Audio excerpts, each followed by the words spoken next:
I'm actually doing is walking, oops, trying not to fall over, is I'm walking on the old railway line. This was the outline for the iron ore mine, which I'm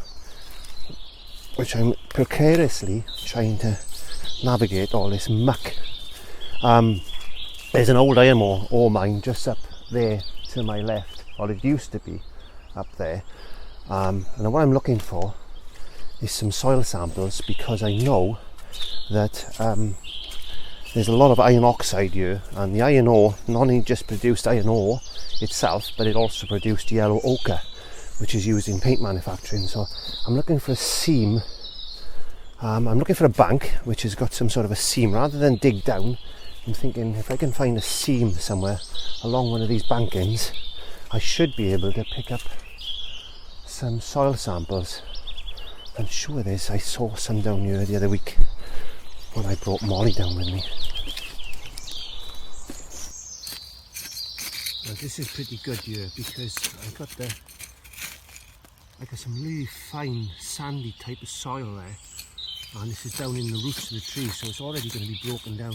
You can see it's a lovely rich red colour. It's got a lot of iron oxide in it, so I'm going to take some samples of that, I think.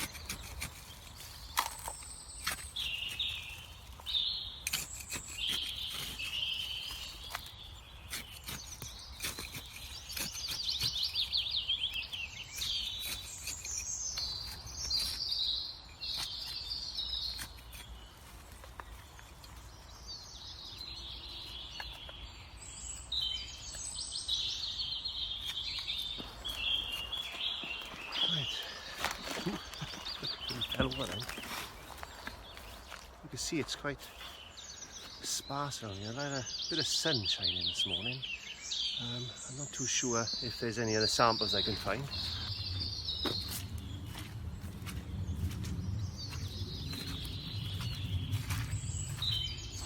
So I've just collected another sample. You can see that's a lot redder than the soil over there. So this has got a lot more red in it. I'm actually standing where the old mine used to be, so there's a lot of iron ore dust and particles and stuff around where I am, so I'm hoping that this will give me a nice red oxide pigment so I can get on with the painting. So, long walk back. See you at the studio.